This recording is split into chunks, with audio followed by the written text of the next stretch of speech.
রমদন শব্দের শাব্দিক অর্থ হচ্ছে জ্বালিয়ে দেওয়া, পুড়িয়ে দেওয়া, ছারখার করা, শেষ করা, নিঃশেষ করা। প্রায় 33টা অর্থ পেয়েছি আমি রমজান শব্দের। কি পুড়িয়ে দেয় রমজান এসে? আল্লাহ বলেন পৃথিবীর মানুষের যত অপরাধ আছে, গুনাহ আছে, সব পুড়িয়ে দেয়। কেন পুড়িয়ে দেবে? আল্লাযী উনজিলা ফীহিল কোরআন, কারণ এই মাসে আল্লাহ কোরআনে কারীম নাজিল করেছেন। রাজী সাহেব আসি এদিকে তাকিয়ে বলেন ১৫০০ বছর আগে এই কোরআন নাজিল হয়েছে রমজান মাসে। ১৫০০ বছর আগে এই পৃথিবীতে রমজান মাস ছিল না। রমজান ছিল, কিন্তু রমজানের যে মর্যাদার কথা আমরা শুনি, এ মাসে একটা সওয়াবের কাজ করলে অন্য মাসে ৭০টা সওয়াব হয়। এক রাকাত নামাজ পড়লে অন্য মাসে ৭০ রাকাতের সওয়াব হয়। এগুলো ছিল না, ছিল না। নবীদের হাদিস পড়ছিলাম আজকে, বিশ্ব নবী জানিয়েছেন রমজান মাসের চাঁদ যখনই ওঠে ওই দিন থেকে জান্নাতের সব দরজা আল্লাহ খুলে দেয়। হযরত ওমর বলে, ভাই আলী, আপনি দেশের প্রধান বিচারপতি, ঠিক আছে, আপনি এসেছেন আমার সাথে দেখা করার জন্য, তাও ঠিক আছে। আমি তো প্রথমেই আপনাকে বললাম যে আপনি কি আমার সাথে এসেছেন রাষ্ট্রের কোনো বিষয়ে কথা বলতে, না ব্যক্তিগত? আপনি যেই বললেন যে ব্যক্তিগত পারিবারিক জীবন নিয়ে, তখন কিন্তু আমি বাতিয়ে লিভিয়ে দিলাম, কারণ আমি এতক্ষণ যা কাজ করছিলাম রাষ্ট্রের গুরুত্বপূর্ণ কাজ। এই জন্য রাষ্ট্রের টাকা খরচ করে এই তেল পুড়িয়েছি। এখন আপনি পারিবারিক জীবন নিয়ে কথা বলবেন, আপনার সাথে আমার ২-৪ মিনিট যদি এখন খরচ হয়, পারিবারিক জীবনের গল্প করার জন্য তো এ রাষ্ট্র আমার টাকা দেয়নি। এটার নাম তাকওয়া। এটার নাম কি? এই তাকওয়া যদি বাংলাদেশের ১৬২৮ জন মানুষের ভেতরে তৈরি হয়ে যেত, বাংলাদেশটা আজকে সিঙ্গাপুরের উপরে চলে যেত।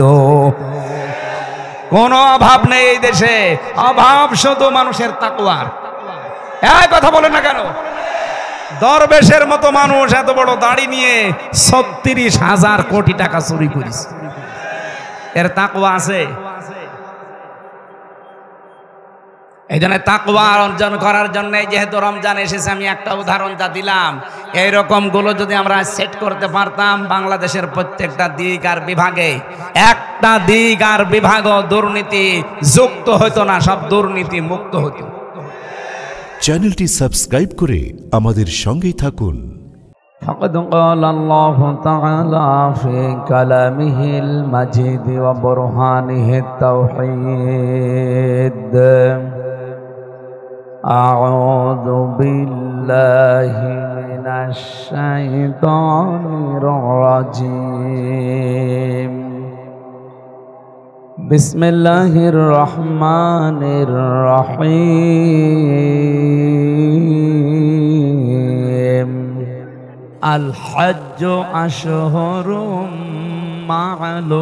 معلومات فمن فرض فيهن الحج فلا رفث ولا فسوق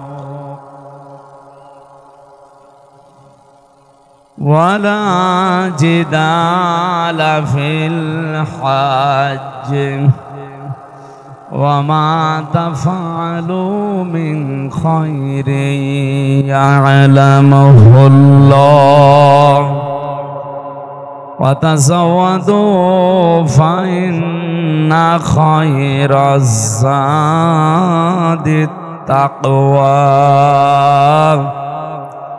واتقون يا أولي الألباب.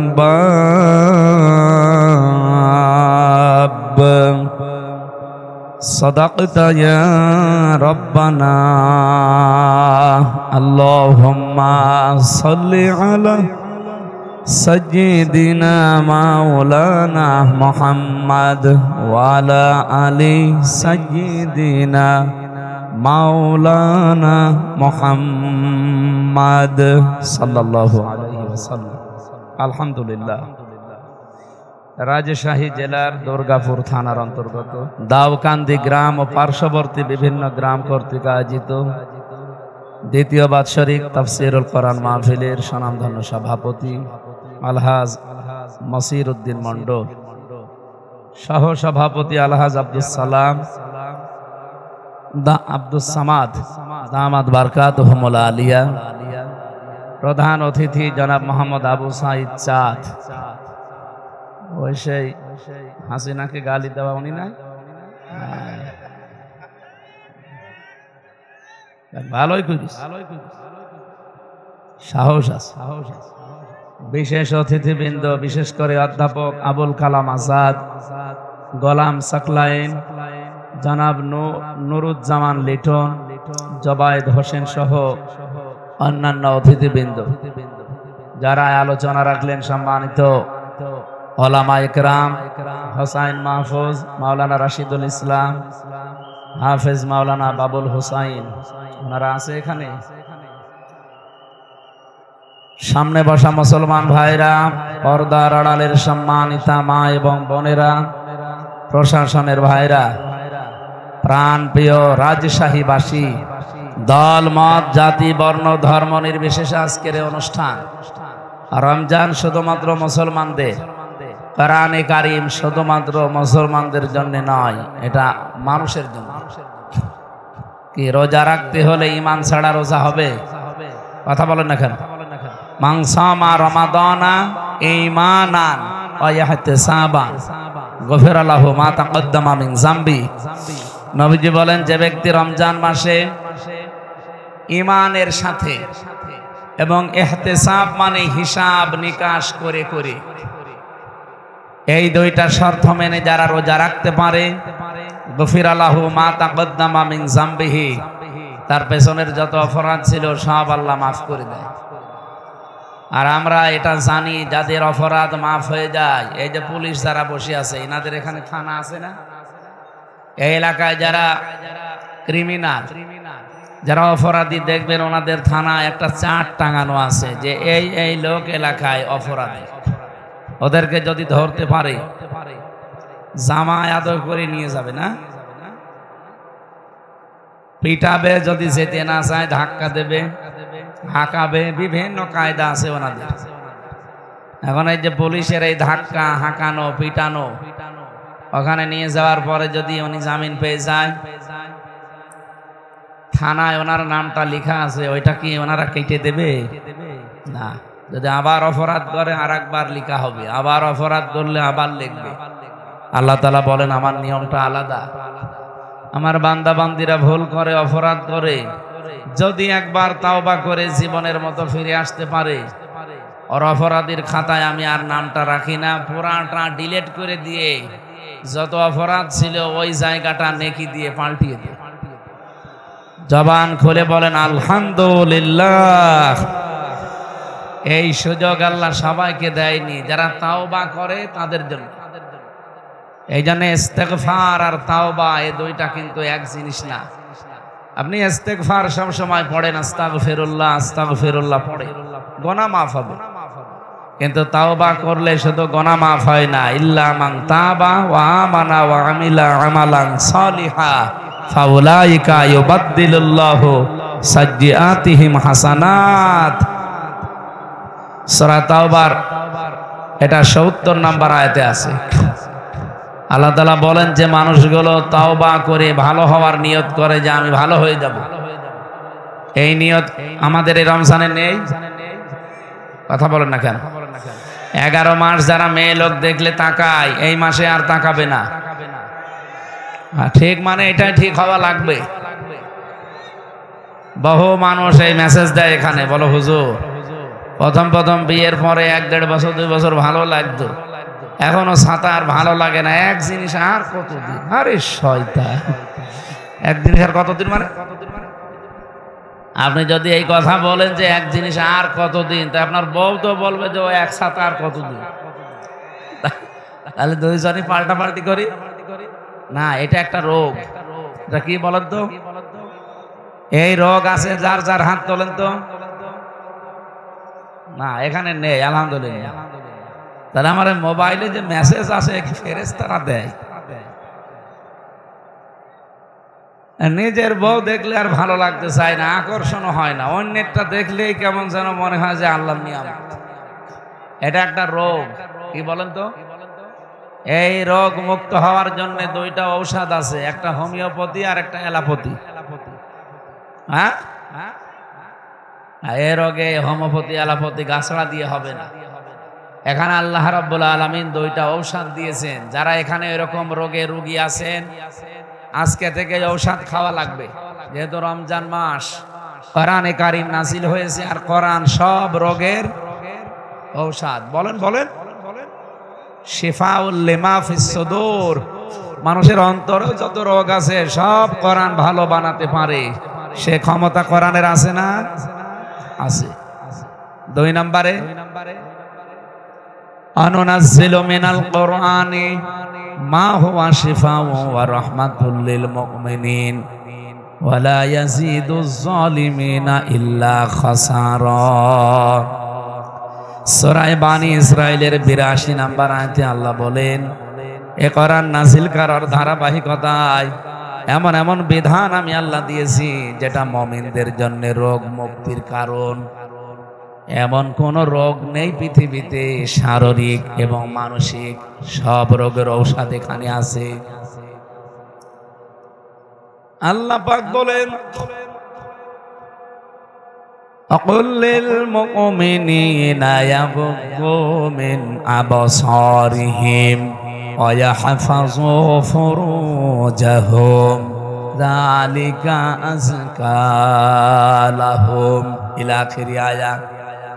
সূরা নূরের ভেতরে আছে 30 নম্বর আয়াত। এটা রব্বুল আলামিন বলেন, মুমিন পুরুষদেরকে আপনি বলেন তারা পরনারী দেখলেই যেন আগে চোখ নিচের দিকে করে। তাহলে প্রথম ঔষধ, মেয়ে লোক দেখলে সে যেই হোক চোখ নিচের দিকে করা লাগবে। শুধু 14 জন মহিলা বাদ দিয়ে কয়জন? এই ক্লাস চলছে, এটা জবাব দিতে পারেন না? কয়জন বলেন? 14 জনের ভেতরে আপনার মা আছে, আপনার বোন আছে, আপনার মেয়ে আছে, আপনার খালা আছে, আপনার ফুফু আছে। এদের দিকে যদি তাকায় কোন মানুষ, যত খারাপ হোক, খারাপ নিয়ত নিয়ে তাকায়, নিজের মায়ের দিকে কোনো খারাপ নিয়ত নিয়ে কেউ তাকায়? সূরা নিসার 21 নম্বর আয়াতে এই তথ্যটা পাবেন। এরকম 14 জনের নাম আপনি দেখে দেখে মিলিয়ে দেখবেন যে এদের দিকে তাকালে অসুবিধা নেই। বাকি যারা দুনিয়াতে আছে সে যেই হোক, ওটা যদি পরিমণি হয় তাকানো যাবে না, হালকা যাবে নাকি? না, একবার যদি চোখ পড়ে যায় অসুবিধা নেই। প্রথম নজর মাপ, পরের নজর পাপ। এজন্য এরকম কিছু যদি সামনে পড়ে একবার তাড়াতাড়ি দেখে চোখ ফিরিয়ে নেবে, নাকি 1 মিনিট বলে একবার দেখা যখন জায়েজ আছে, একবার আমি 1 মিনিট তাকিয়ে থাকলাম না। চোখ যদি এরকম পড়ে যায় সঙ্গে সঙ্গে নিচের দিকে করবেন। আমি আবার বলছি, মেয়ে লোকের দিকে তাকানো যাবে না তা না। কয়জন বলেন বলেন? 14 জন বাদ দিয়ে দুনিয়ায় কোন মহিলা যদি সামনে পড়ে, সে যেই হোক, ও যদি চাচাতো বোন হয় হবে, মামাতো বোন,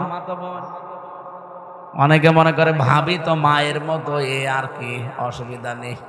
কে বলিস আপনাকে? আপনার ভাই মরে গেলে যে ভাবির সাথে আপনার বিয়ে জায়েজ আছে, আপনি টের পাচ্ছেন? আপনার বাবা মরে গেলে আপনার মায়ের সাথে আপনার বিয়ে জায়েজ আছে। বুঝতেছেন কথা? বুঝতেছেন? তাহলে উল্টা পাল্টা ফতোয়া বের করবেন না যে ভাবি আমার মায়ের মতো। কিসের মায়ের মতো? এগুলো সব শয়তান শিখিয়েছে আপনাকে। এই পৃথিবীতে পুরুষ মানুষের জন্য সবচাইতে ভয়ঙ্কর হচ্ছে 2 জন নারী। নবীজি বলেন এরা মৃত্যুর মতো, একটা ভাবি আর একটা শালী। ভাবি আর শালী যাদের আছে হাত তোলেন তো। ওই এলাকায় বিয়ে শাদী বন্ধ হয়ে গেছে। ঠিক আছে, আল্লাহর ওলি এখানেও আছে। খুব চিন্তা ভাবনা কিন্তু এই 2 জায়গায় ঈমান রাখা এখানে বড় কঠিন হয়ে দাঁড়ায়। কারণ শয়তান এই জায়গায় এত বড় বড় জাল পিছায়, আপনি সে জাল থেকে মুক্ত হওয়া বড় কঠিন।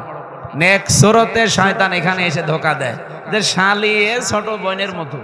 যে জায়গা আছে বউ ধুয়ে শালী নিয়ে আল্লাহর রাস্তায় চলে গেছে। এই জন্যে একজন পুরুষের জন্য ইমানের বড় পরীক্ষা কয়জন মহিলা বলেন তো? আরো জোরে বলেন। একজন আপনার শালী আর একজন আপনার ভাবি। নবীজি বলেন দুইটাই মরণের সমতুল্য। মৃত্যু দেখলে মানুষ যেমন ভয় পায়, এই দুইটার থেকে যেন এরকম ভয় পায়। দ্বিতীয় নম্বর, একজন মেয়ে লোকের জন্য দুইজন পুরুষ মানুষ সবচাইতে বড় ভয়ঙ্কর। এদের কাছে ঈমান রাখা না রাখা কষ্ট হয়ে পড়বে।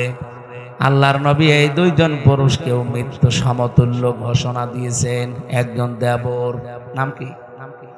দুই নাম্বার দুলা ভাই। আমি বেঁচে গেছি যে আমি কারো দুলা ভাই, চাচা তো মামা তো খালা তো আছে, তো নিজের টান নেই। ম্যাডামি একেবারে লাস্ট, তো আমরা কেউ দুলু ভাই বলে ডাকে, আপনারা ডাকেন। দোলা ভাই যাদের আছে, মেয়েরা সাবধান থাকবেন এই জায়গায়। না, এখানে দায়িত্বশীল যারা বাবা বড় ভাই, এরা কিন্তু গুনাহগার হয়ে যাচ্ছে। আমরা আমার নিজের ছোট বোনকে বাবা তার মেয়েকে দোলা ভাইয়ের কাছে আল্লাহ রাস্তায় দিয়ে উনি সুবহানাল্লাহ তাসবিহ টিপতেছে।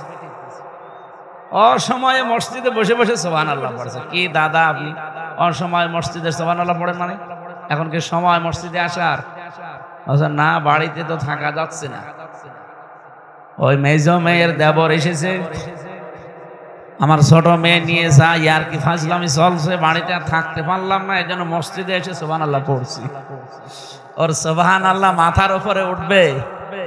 বলেন, আপনার মসজিদ থেকে আগে বের হন, আগে যে আপনার ছোট মেয়েকে ওখান থেকে সরান, তারপরে একবার বলেন সুবহানাল্লাহ, যে আল্লাহ তুমি পবিত্র।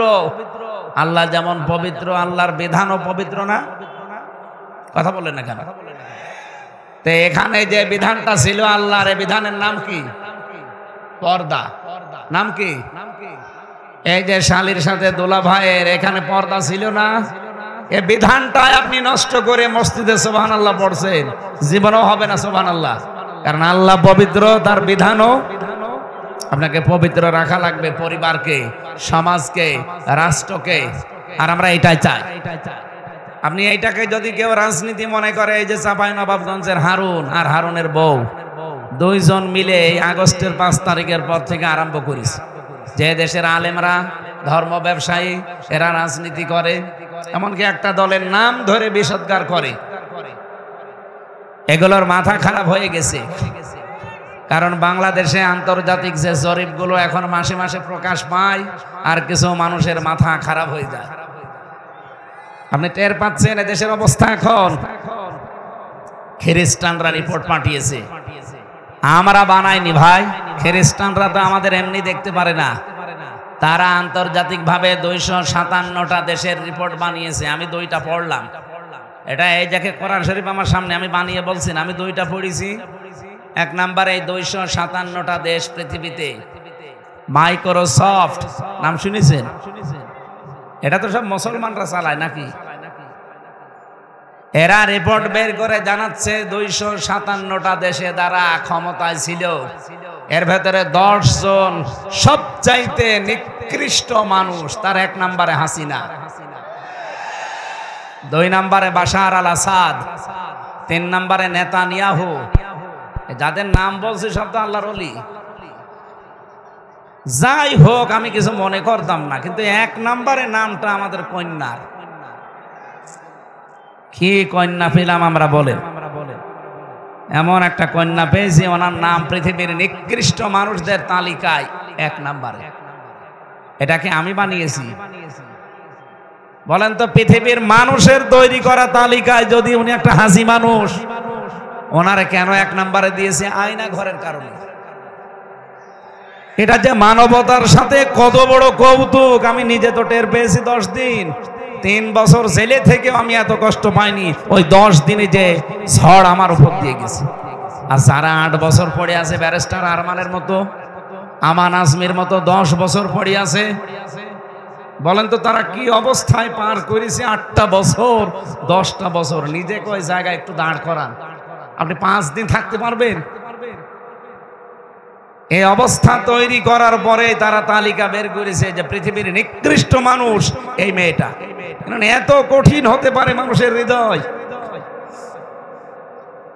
রিমান্ডে আমার আগে একজনকে নিয়ে গিয়েছিল ওই সময়, ছাত্র দল করত, চট্টগ্রামে বাড়ি।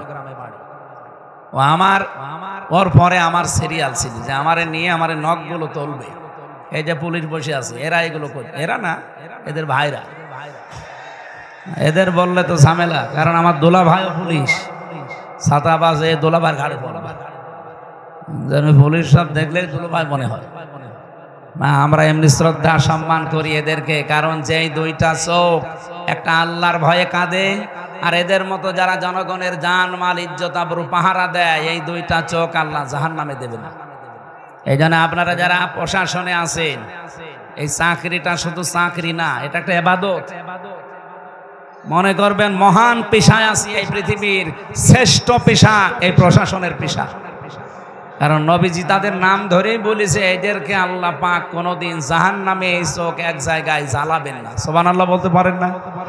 তাহলে এই পোশাকটা পরে যে দায়িত্বে আছে, এটা কি শুধু দায়িত্ব? এটা একটা ইবাদত। অথচ এই দায়িত্বটাকে এই 15.5 বছরে যারা ছিল, এই পোশাকটার অমর্যাদা করে ফেলেছে কিছু পোলাঙ্গার অফিসার। উপর থেকে যা নির্দেশ দিছে এরা তাই পালন করতে গিয়ে আজ এখন আমরা এই পোশাকটাকে অনেকে ঘৃণা করি না। পোশাকটার সমস্যা না, সমস্যা ওই কিছু মানুষের। আল্লাহ তাদের যেন ডবল শাস্তির ব্যবস্থা করে। পৃথিবীতে যে যতটুকু অপরাধ করবে, ওই অপরাধের ডবল শাস্তি আল্লাহ দুনিয়া আখেরাত মিলে তাকে দান করে। এই জন্য যাদের কারণে এদের এই বিভাগটা আজকে নষ্ট, মানুষের কাছে কালার হয়ে আছে, আল্লাহ যেন তাদেরকে না ছাড়েন। এমন দৃষ্টান্তমূলক শাস্তির ব্যবস্থা যেন আল্লাহ করেন, তারা যেন নিজ থেকে অন্তত তওবা করার সময় আর না পায়, কারণ তাদের তওবা কবুলও হবে না। মানুষ যখন অপরাধ করতে করতে সীমা অতিক্রম করে চলে যায়, তখন আল্লাহ বলেন ইন্নামা নুমলি লাহুম লিয়াজদাদু ইসমা ওয়া লাহুম আযাবুম মুহিন। মানুষ যখন পাপের বোঝা ছাড়িয়ে যায়, তখন তাদেরকে অপমানজনক শাস্তি দেয়। আমরা আগস্টের 5 তারিখের পর থেকে দেখতে পাচ্ছি জালেমদের আল্লাহ যা দিয়েছে, এর চাইতে অপমান আর কি করবে। এখনো অনেক বাকি আছে যাদের অপরাধ বেশি তাদের। আমার মনে হয় এই মুহূর্তে বাংলাদেশে যদি বেনজির সাহেব উনি এমনি হঠাৎ করে এরোপ্লেন থেকে পড়ে যায়, অথবা হেলিকপ্টার থেকে পড়ে আপনার এই রাজশাহী দুর্গাপুরে এই দাউকান্দি বাজারে বসে আছে, যখন পিটিয়ে মেরে ফেলবেন। আমি যতটুকু দেখছি সারা দেশে তাই। যারা জালেম ছিল তাদের অবস্থা আল্লাহ ঠিক ওইটাই বানিয়ে দিয়েছে। কুষ্টিয়ার হানিফ সাহেবকে যদি এখন কেউ একা পায়, আমার মনে হয় ওর ছোট ঠ্যাঙও কেটে ফেলবে। আমি কি বানিয়ে বলছি? অথচ আগস্টের 5 তারিখের আগে কুষ্টিয়ায় আসলে 14টা গেট বানানো লাগতো তার জন্য।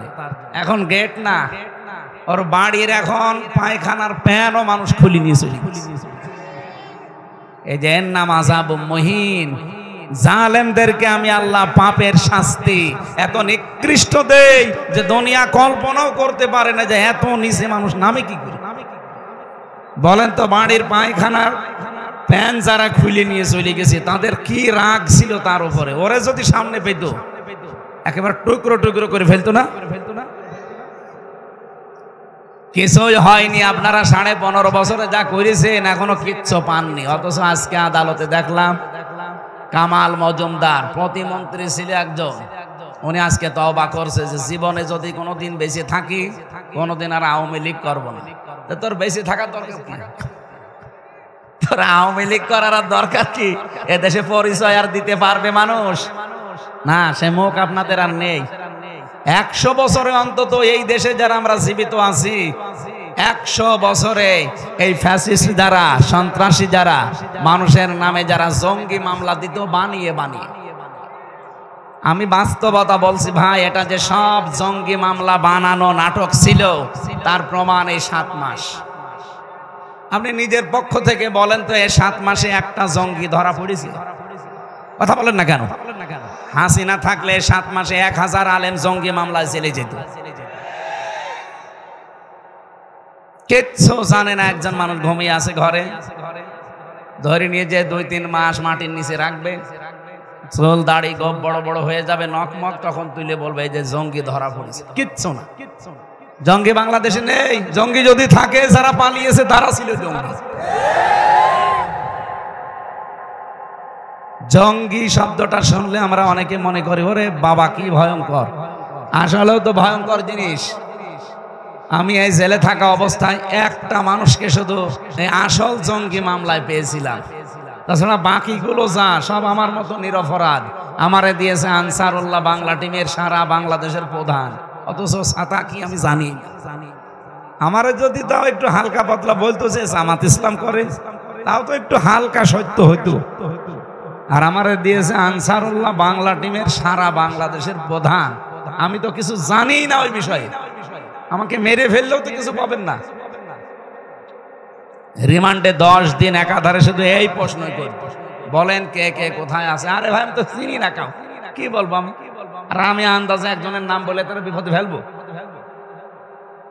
একজনকে পেয়েছিলাম আব্দুল মতিন, হচ্ছে আল্লাহ দলের সভাপতি সারা বাংলাদেশে, 17 বছর জেলে আছে। পরে একদিন বললাম ভাই আপনি তো সভাপতি আল্লাহ দলের, সেক্রেটারি কে? বলছে আমার ছেলে। সভাপতি ওর ছেলে সেক্রেটারি, আর কেউ নেই সারা বাংলাদেশে, ওদের আর কেউ নেই, ওরা দুই বাপ বেটা দুইজনই ছেলে। এই হচ্ছে জঙ্গির নাটক। আমি রমজান মাসে রোজা ছিলাম সারাদিন, কোরআন শরীফ আমার সামনে, সত্যি আমি মাথায় নিয়ে বলতে পারি। রিমান্ডে আমি গোপন কথা ওদের শুনেছি, ওরা নিজেরাই বলছিল এই যে আসাদুজ্জামান কাউন্টার টেররিজমের আর মনিরুল ইসলাম, আমার দায়িত্বে যারা ছিল আসাদুজ্জামান, আব্দুল মান্নান, শেখ ইমরান, এই মানুষগুলো আমি নিজে দেখেছি। ওরা বসে বসে বলা খাওয়া করছে যে এইভাবে আর কত দিন, আর কত মানুষকে এভাবে ফাঁসাবো, নিজেরা বলছে। ওরা মনে করছে যে আমারে নিয়ে আসেনি, অথচ আমার চোখ বেঁধে, হাত পেছনে বেঁধে, আমার মাথায় দড়ি দিয়েছে, এক ঘরের ভেতরে রেখেছে, ওদের মনে নেই। ওরা বসে বসে পাশের রুমে এই গল্প করছে, সবগুলো আমি ওই দিন শুনেছি। আপনার বিশ্বাস না হলে একটা পুলিশকে ধরে একা একা জিজ্ঞেস করেন, ওরা বল। এগুলো সব বানানো নাটক ছিল, কারণ নাটক লিখতো যে মহিলা, সে মহিলা পালিয়েছে। আর এই নাটকগুলো যারা মঞ্চস্থ করতো তারা এখন সবই পালিয়েছে। এই জন্য এদেশে আর জঙ্গি নেই।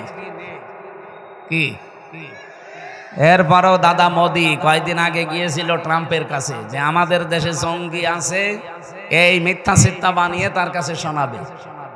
ডক্টর মোহাম্মদ ইউনূস ও কায়দা করে ঠিক ওই দিনই বিশ্বের আন্তর্জাতিক মিডিয়াগুলো নিয়ে আয়না ঘরে গেছে। ও যেই দিন গেছে মোদি গেছে একেবারে জায়গা মতো, আর এ গেছে জায়গা মতো। ট্রাম্প যে কিছু বলবে আন্তর্জাতিক মিডিয়া সব দেখাচ্ছে, এই দেখেন আয়না ঘরের কি অবস্থা। জাতিসংঘ রিপোর্ট পেশ করে দিয়েছে, ট্রাম্প জাতে মাতাল হলো তাহলে ঠিক আছে। বলছে মোদি আপনি আমার বন্ধু ঠিক আছে, কিন্তু কি দেখছি ডক্টর মোহাম্মদ ইউনূস সাধারণ মানুষ না, আন্তর্জাতিক খেলোয়াড়। আপনি তো চার দোকানদার, আর সে নোবেল প্রাইজ প্রাপ্ত মানুষ।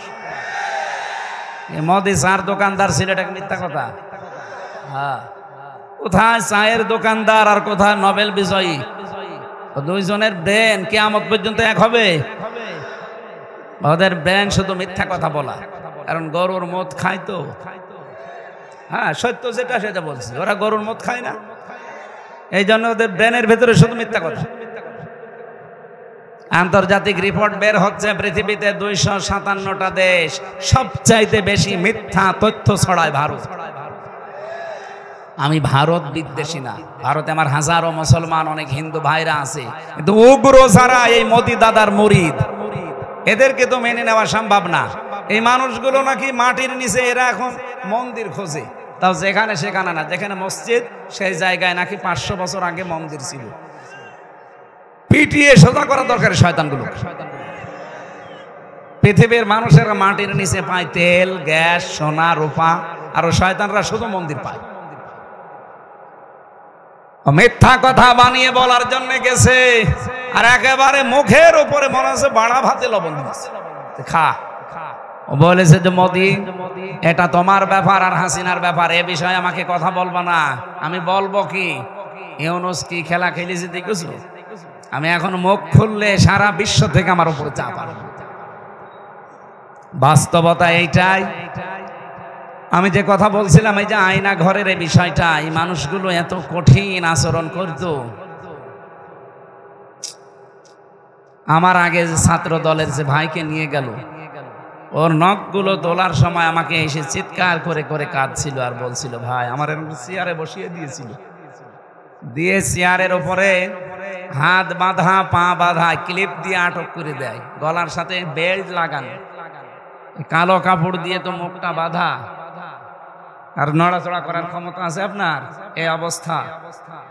হঠাৎ একটা সুইচে টিপ দেবে, একবারে 1 মিনিটে 120 বার ঘুরবে। বুঝতেছেন বাস্তবতা কি? নিজেকে দাঁড় করান তো আপনি। 1 মিনিটে যদি 120 বার হয়, 1 সেকেন্ডে কয়বার? অথচ মাথাটা কি চক্কর দেয়, 1 মিনিট পরে মনে হবে আমি 8-10টা দুনিয়া দেখতে পাচ্ছি। এর ভেতরে ফ্রন্টাল লব আছে। যারা বিজ্ঞানী, যারা এই যে চিকিৎসা নিয়ে কাজ করে, দেখেন মাথার ভেতরে আল্লাহ ফ্রন্টাল লব দিয়েছে, প্যারাইটাল লব দিয়েছে, অক্সিপিটাল লব দিয়েছে, টেম্পোরাল লব দিয়েছে, এরপরে মোটর কর্টেক্স দিয়েছে, সেন্সরি কর্টেক্স দিয়েছে, লব দিয়েছে। রাজশাহী বিভাগ তো চিকিৎসায় অনেক উন্নত, যারা ডাক্তার আছে জিজ্ঞাসা করেন কি সূক্ষ্ম জিনিসের ভেতরে। 1 মিনিটে 120 বার ঘুরলে আপনি এমনি 8-10টা দুনিয়া দেখবেন। এরপরে মেশিন আমাকে দেখিয়েছে, এরকম একটা মেশিন নিয়ে আসে, হাতের সাথে পায়ের সাথে লাগানো, শুধু একবার টিপ দিলে নখগুলো সব একবারে খুলে চলে আসে। আমি যদি মিথ্যা বলি, কোরআন শরীফ আমার সামনে, পুলিশকে জিজ্ঞাসা করেন, ওরা যদি ওইরকম দায়িত্বে থাকে জিজ্ঞাসা করেন,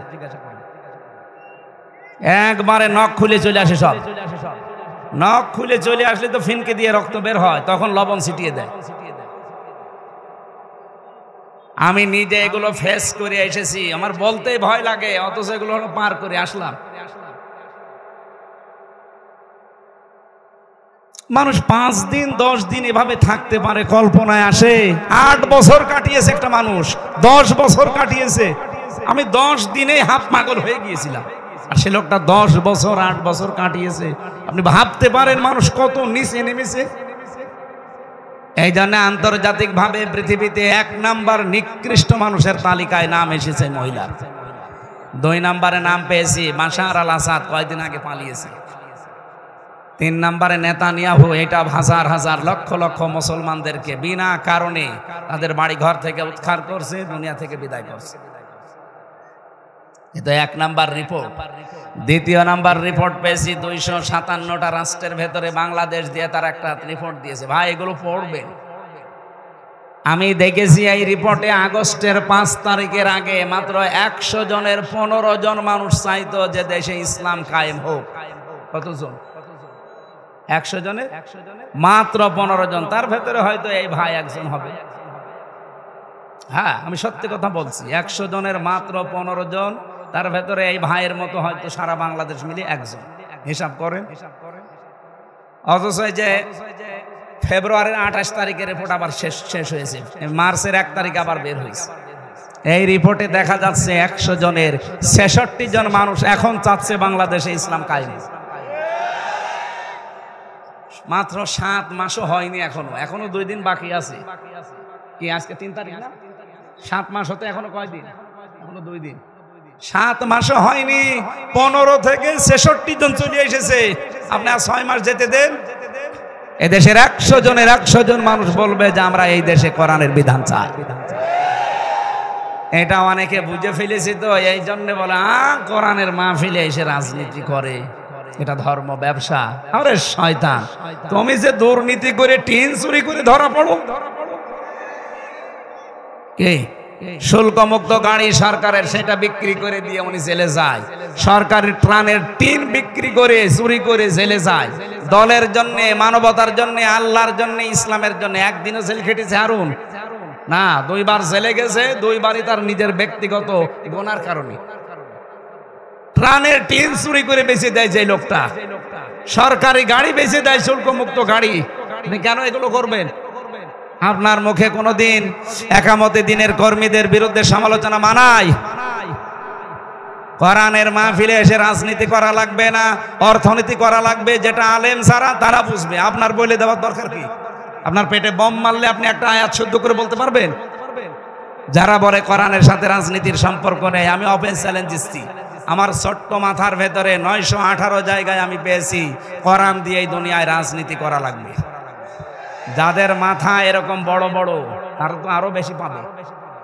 আমার এই ছোট মাথায় যদি 918 জায়গায় পায়, যারা আরো বেশি পড়াশোনা করে তারা আরো বেশি পাবে না? আর উনি বলতেছে না, কোরআনের সাথে রাজনীতির সম্পর্ক নেই, এটা মুনাফিকের কথা। আর এটা যদি কেউ বিশ্বাস নিয়ে বলে থাকে তার ঈমান নেই। এই কথা বলছেন না? আল্লাহ যেটা বলে ওটার বাইরে কথা বললে তার ঈমান থাকে। বলেন, এই যে কাদিয়ানীদেরকে আমরা কাফের বলি, কেন বলি? কারণ 6666টা অথবা 6236টা আয়াত, একটা প্রসিদ্ধ একটা বিশুদ্ধ, দুইটাই ঠিক আছে। ওরা পড়া কোরআন শরীফ মানে না তা না, 6666টি আয়াত ওরা বিশ্বাসও করে, কম বেশি তারা মানেও। শুধু একটা আয়াতের 4 ভাগের 1 ভাগ ওরা বিশ্বাসও করে না, মানেও না। ওটা সূরা আহজাবের 40 নম্বর আয়াতের মাঝের অংশের একটা শব্দ আছে, মা কানা মুহাম্মাদুন আবা আহাদিম মির রিজালিকুম ওয়ালাকির রাসূলুল্লাহ ওয়া খাতামান নাবিয়্যিন। কত বড় আয়াত, ছোট আয়াত, কত বড় আয়াত পড়লাম। ওরা পুরা কোরআন শরীফের অন্য আয়াত তো বিশ্বাস করেও মানেও, এই আয়াত মানে প্রথম 3টা মানে, মা কানা মুহাম্মাদ ঠিক আছে, আবা আহাদিম মির রিজালিকুম এটাও ঠিক আছে, ওয়ালাকির রাসূলুল্লাহ এইটাও ঠিক আছে, কিন্তু খাতামান নাবিয়্যিন আমাদের নবী শেষ নবী এটা ওরা মানেও না, বিশ্বাসও করে না। ওরা বলে গোলাম আহমদ কাদিয়ানী শেষ নবী। আপনি শুধু নাউজুবিল্লাহ পড়ে শেষ করে দিলেন, এখান থেকে কিছু নেওয়া যায় না। কোরআন শরীফে আমি নিজে দেখেছি ওদের কাদিয়ানীদের মসজিদ ঢাকার বক্সিবাজারে ওই যে আলিয়া মাদ্রাসার পাশে আহমদিয়া জামাতের মসজিদ আছে, গেটে একজন দারোয়ান বসে আছে, যারে তারে ঢুকতে দেয় না। ওদের বিশ্বাসে যারা বিশ্বাসী তাদেরকে ঢোকায়। ওরা কিন্তু আমাদের মতো আযান একামত দিয়েই নামাজ পড়ছে, সূরা ফাতিহা দিয়েই নামাজ পড়ছে, কিন্তু খাতামান নাবিয়্যিন এইটা ওরা বিশ্বাস করে না, ওরা মানে না, বলে না, এইটুকু বানানো। কোরআনে কারিমের শুধু এতটুকু একটা শব্দ, 4টা মাত্র অক্ষর, খ আলিফ তা মিম, খতাম। খতাম মানে শেষ। এই শেষ শব্দটা ওরা মানতে চায় না। ওরা মুহাম্মদুর রাসূলুল্লাহকে শেষ নবী বিশ্বাস করে না, মানে না। ওদের বিশ্বাস, ওদের মানার বিষয় যে গোলাম আহমদ কাদিয়ানী শেষ নবী। এতটুকু অস্বীকার করার কারণে যদি ওরা কাফের হয়, কাদিয়ানীদের সাথে মুসলমানদের ছেলে মেয়ে বিয়ে দেওয়া জায়েজ নেই, এটা আলেমরা জানিয়েছে। তাম দুনিয়ার সব আলেমরা একমত যে কাদিয়ানীদের সাথে ছেলে মেয়ে বিয়ে দেওয়া যাবে। ইহুদিদের সাথে যাবে, খ্রিস্টানদের সাথে যাবে, হিন্দুদের সাথে যাবে। বলেন বলেন, ওদের সাথে যদি না যায়, এতদিন আপনি মিথ্যা কথা মানুষকে জানালেন কেন যে আমাদের সাথে স্বামী স্ত্রীর সম্পর্ক? বলেন বলেন, দুনিয়ায় একদিকে হয়ে যেতে পারে, ও দাদার সাথে তো আমাদের কন্যার বিয়ে জীবনও সম্ভব না, কারণ দাদা হচ্ছে ফুল হাতা আর আমরা হাফ হাতা। দাদা ফুল হাতা, এখন যদি হাফ হাতা করা লাগে এই বয়সে, হাজাম পাবেন কোথায়? আরো বুড়ো মানুষ, ওর যদি এখন মুসলমানে দেওয়া লাগে, হাজামও লাগবে বুড়ো। আর কেউ চোখ খুলে কাটতে পারবে ওই জিনিস? চোখ বন্ধ করে কাটা লাগবে। শেষে দেখা যাচ্ছে আগা কাটতে যে ঘোড়া কেটে জীবনের মতো বিয়ে করা 7 মিনিট যাবে। এই জন্য এতদিন যারা বলতেন যে আমাদের স্বামী স্ত্রীর সম্পর্ক, তাহলে এটা মিথ্যা কথা। আমি কি এটা বানিয়ে বলছি? সূরা বাকারা 2 নাম্বার পারা 14 নাম্বার পৃষ্ঠার 4 নাম্বার লাইনের 221 নাম্বার আয়াতের মাঝের অংশে আছে, ওয়ালা তুনকিহুল মুশরিকিনা হাত্তা ইয়াকুমিনু। রব্বুল আলামিন বলেন, যতক্ষণ কোন মুশরিক পুরুষ ঈমান না আনবে, মুসলমান না হবে, ততক্ষণ তার সাথে মুমিনা নারীর বিয়ে দেওয়া। এটাও মনে হয় আমি বানালাম না, আমি এই আয়াত সামনে নিয়ে কিন্তু এই ফতোয়াটা দিলাম যে যতক্ষণ একজন মুশরিক একজন কাদিয়ানি, একজন ইহুদি, একজন খ্রিস্টান, এরা মুসলমান না হবে ততদিন পর্যন্ত তাদের সাথে কোনো মুমিনা নারীর বিয়ে দেওয়া কথা বলেন না কেন জায়েজ আছে? এই আয়াতের উপরে তাফসীর করেছিলাম সিঙ্গাপুরে, যে ওরা কাফের, ওদের সাথে মুসলমানদের সন্তানদের বিয়ে দেওয়া জায়েজ নেই। ওই আগস্টের 5 তারিখের পরে আমার কয়টা অনুষ্ঠান ছিল সিঙ্গাপুর, মালয়েশিয়া, থাইল্যান্ড, এই দেশে। আমি ওখানে প্রায় হাজার হাজার মানুষ কথা বলেছিলাম এই কায়দায়। ও ওনারা দেখলেও মনে হয় সব হয়। আমার মন মতো একটা মানুষ। আমি ওই সময় জেলে ছিলাম উনি যখন ওই কাজটা করেছি। বুকের পাঠাস, রাজশাহীর কৃতি সন্তান, আল্লাহ রাব্বুল আলামিন তার মাথাকে যেন আরো উঁচা করে। এই আপনি দাঁড়িয়ে আছেন মানে বসেন বসেন বসেন। আমার ভাইরা, যেই কথাটা তুলছিলাম, পৃথিবীর নিকৃষ্ট মানুষদের তালিকায় যাদের নাম এসেছে শুধু আয়না ঘরের এই নির্যাতনের কারণে, বিশ্বের আন্তর্জাতিক মিডিয়াগুলো কিন্তু আজ এগুলো দেখিয়েই দিয়েছে অলরেডি। আমরা যারা এখানে আছি, আমরা এমন একটা দেশ তৈরি করতে চাই কিয়ামত পর্যন্ত বাংলাদেশে যেন কেউ আয়না ঘর বানাতে না পারে। এ দাবির পক্ষে আপনারা নেই? কারা কারা আছেন? লিল্লাহে তাকবীর। দেখেন তো হাত তোলেনি কে? যেটা তুলবে না ওটা আয়না ঘরের পক্ষে।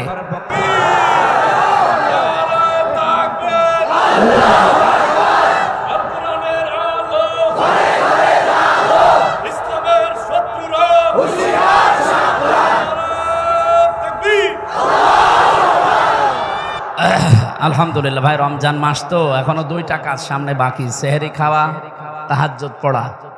এই জন্য আমরা বেশি রাত করতে পারবো না, খুব তাড়াতাড়ি শেষ করব। আমরা অন্তত যেগুলো তথ্য তুলেছিলাম এগুলো যদি সামারাইজ করে বলতে হয়, এক কথায় জবাব দিতে হয়, কোরআনে কারিমে পৃথিবীর শুধুমাত্র মুসলমানদের জন্য না, এটা সবার জন্য। এই জন্য অন্য ধর্মের মানুষও, দুর্গাপুর নামটা দেখে মনে হচ্ছে অন্য ধর্মের মানুষ এখানে আছে। এই জন্য অন্য ধর্মের মানুষও যদি এই দেশে এখানে থেকে থাকেন, আপনাদেরকে ওয়েলকাম জানাচ্ছি, স্বাগতম জানাচ্ছি। আজকের এই অনুষ্ঠান শুধুমাত্র মুসলমানদের জন্য না, এটা সবার জন্য। এক কথা বলে না কেন? মানুষ পদবাচ্চে যারা বিবেচিত, সবার জন্য আজকের এই অনুষ্ঠান। কথা বলেন ঠিক কিনা? না, ধর্ম যার যার উৎসব, সবার এই কথা বলা যাবে না। এটা উৎসব না, এটা কোরআনের অনুষ্ঠান, এটা সবার জন্য। কিন্তু ধর্ম যেটা আমি ধর্মীয় ভাবে পালন করি, যে ফরজ নিয়মগুলো ইবাদত মনে করে, ওইগুলো কিন্তু সবার জন্য না। যেমন নামাজ, এটা কি হিন্দুদের জন্য, খ্রিস্টানদের জন্য? বলেন বলেন। লাকুম দীনুকুম ওয়ালিয়া দীন, এই আয়াত অনুযায়ী ধর্ম যার যার উৎসব তার তার। হ্যাঁ, আমাদের ধর্মে জোর জবরদস্তি নেই, লা ইকরাহা ফিদ্দিন। আমাদের ধর্মে কোনো বাড়াবাড়ি নেই, মারামারি নেই, কাটাকাটি নেই, জবরদস্তি নেই। যদি থাকতো 850 বছরের এলাকা আমরা শাসন করেছিলাম, একটা হিন্দু থাকার কথা ছিল না। এমনকি দুর্গাপুর এই নামটাও থাকার কথা ছিল না। এক কথা বলেন না কেন? আমরা দুর্গাপুর বা কেটে দিয়ে আমরা মোহাম্মদপুর বানাতে পারতাম, মুসলিমপুর বানাতে পারতাম, কিন্তু না, আমরা জোর জবরদস্তি করি না ধর্মের উপরে। আমি সেদিন কলেজের এক অধ্যাপক, উনি বিসিএস ক্যাডার, ওনারে বলেছিলাম যে স্যার, আপনাকে আমি মুসলমান হতে বলি না, আর আমরা জোরও করি না। হ্যাঁ, এদেশের মুসলমানরা যদি জোর করতো তাহলে 4 ভাগ হিন্দু পিটিয়ে মুসলমান বানিয়ে ফেলতাম। আমাদের ধর্মে যেহেতু এটা নেই, আমি আপনাকে আমার ধর্মীয় গ্রন্থ কোরআনে কারিম শুধু মাতৃভাষায় পড়েন আর ইংরেজিতে পড়েন, এটা পড়বেন। আপনি যেহেতু আরবি পড়তে পারেন না, না হুজুর আমি শিখবো। আমি 3 মাস সময় দিলাম আপনাকে, 3 মাস উনি কোরআন পড়েছে পুরাটা। 3 মাসের পরে দেখি নিজেই মুসলমান হয়ে গেছে। এই জন্য আমরা রমজানুল মুবারকে কোরআন নাজিলের মাসে এসে পৌঁছিয়েছি। তাফসীর মাহফিলগুলো আমি রমজানে করি না, আপনারা জোর করে নিয়েছেন। এটা রমজানের আগে ছিল 27 তারিখে ফেব্রুয়ারি, ওটা আমি সময় দিতে পেরেছিলাম না, বাইরের দেশে যাওয়ার একটা ছিল, আমি এই কারণে সিরিয়ালগুলো এলোমেলো হয়ে গেছে। রমজানে এখন বাধ্য হয়ে আমার মা বাবা এমনকি ম্যাডামও রাগ করছে যে সারা জীবনই বাইরে থাকো, রমজানেও থাকবা না। থাকবো কি করি, মানুষ তো জোর করে নিয়ে যায়। তারপরেও যেহেতু আমরা 11টা পর্যন্ত সময় নিয়েছি, এ পর্যন্ত থাকবেন তো আপনারা? আলহামদুলিল্লাহ। আমি এর ভেতরে সামারাইজ করে আয়াতের মূল শিক্ষা নিয়ে বাড়ি যেতে পারবো ইনশাআল্লাহ। রব্বুল আলামিন জানিয়েছেন শাহরু রমাদান আল্লাযী উনজিলা ফীহিল কুরআন, এই সেই মাস যার নাম রমজান। আল্লাহ কেন বিশেষ করে রমজান শব্দটা উল্লেখ করলেন? রমদান শব্দের শাব্দিক অর্থ হচ্ছে জ্বালিয়ে দেওয়া, পুড়িয়ে দেওয়া, ছারখার করা, শেষ করা, নিঃশেষ করা। প্রায় 33টা অর্থ পেয়েছি আমি রমজান শব্দের।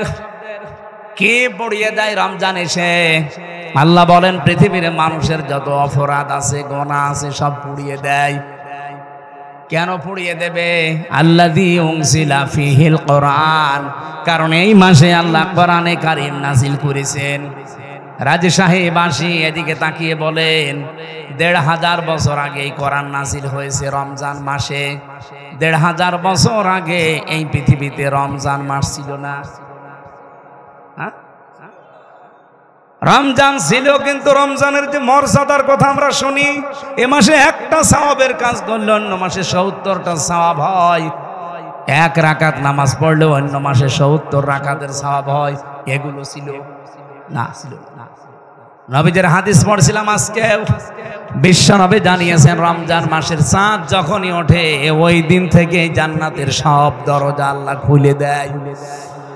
না, জান্নাতের দরজা এমনিই খোলা থাকে, আরো পরিষ্কার করা হয়, বিউটিফাই করা হয়, আরো যত রকমের সৌন্দর্য আছে বৃদ্ধি করা হয়। জান্নাতের ভেতরে এক প্রকার গান আরম্ভ হয়। জাহান্নামের যত দরজা আছে যেগুলো বন্ধ আছে ওগুলো আরো বন্ধ করা হয়। আমি আয়াত হাদিসের এই 2টা শব্দ বুঝতাম না। ফতিহাত আবওয়াবুল জান্নাহ, গুল্লিকাত আবওয়াবু জাহান্নাম, আবওয়াবুন নার। এই হাদিসের এই 2টা শব্দ আমি বুঝেছি জেলখানায় যাবার পরে। ওখানে বহুদিন 3টা বছর যেহেতু আটক ছিলাম, এই যে সাদ সাহেব আছে, আমি জেলে পেপার পড়ছিলাম, হঠাৎ দেখছি আবু সাইদ সাদ একটা কাজের মতো কাজ করিস, ওনারে ধরে নিয়ে জেলে দিয়েছিল। পরবর্তীতে আমরা 2 জন যেহেতু এখানে আসি, একেবারে অরিজিনাল সাক্ষী। জেলখানার গেট, বাংলাদেশে যত জেল আছে সব জেলখানার গেট 24 ঘন্টা তালা লাগানো, কোনো সময় খোলা থাকে? 1 সেকেন্ডও খোলা থাকে না। হ্যাঁ, কেউ গেলে খুলে দেবে, ঢুকে আবার তালা লাগাবে। আমি এইটা বুঝেছিলাম হাত্তা ইদা জাউহা ফতিহাত আবওয়াবুহা ওয়া ক্বাল। এই আয়াতের তাফসীর পড়তে গিয়ে যে আল্লাহ জাহান্নামের বর্ণনা দিতে গিয়ে জানিয়েছেন যে জাহান্নামের মানুষগুলো যখন যাবে গেটে, গেট কিন্তু খোলা থাকবে না, বন্ধ। ও যাওয়ার সঙ্গে সঙ্গে দারোয়ান যিনি আছে মালিক, উনি খুলে দেবে। উনি ভেতরে যাবার পরে আবার তালা লাগিয়ে দেবে। কিন্তু জান্নাতের কথা আয়াতের পরে আছে সূরা যুমারে। রব্বুল আলামিন বলেন হাত্তা ইযা জাউহা ওয়া ফুতিহাত আবওয়াবুহা। এই যে মাঝখানে ওয়া আছে আর আগেরটায় ওয়া নেই। আল্লাহ বলেন জান্নাতি মানুষগুলো যখন জান্নাতের গেটে যাবে, ও জান্নাতের গেটে যাওয়ার আগে যা দরজা ছিল এমনি খোলা থাকবে। এই জন্য জাহান্নামের দরজার সাথে জেলখানার দরজার একটা তুলনা পেয়েছি।